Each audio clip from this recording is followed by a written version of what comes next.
Hi, my name is Matt Marshall. About to start my sixth class here at CBU. Looking forward to it.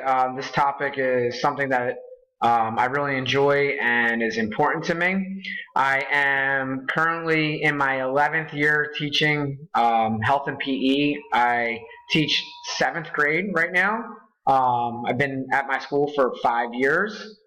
A goal of mine is to be able to start teaching courses at the college level in kinesiology.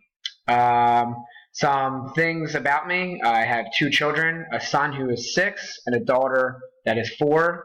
Um, all four of us, my wife included, are active people. It's important, in my opinion, to have an active lifestyle. I'm really trying to show that to my children, to my students, that it's just an important way of life, being active.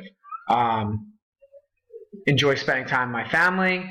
My kids are starting to get into sports. My daughter is in gymnastics, and my son plays soccer and wrestles. And I'm sure we'll play some more sports as he gets older.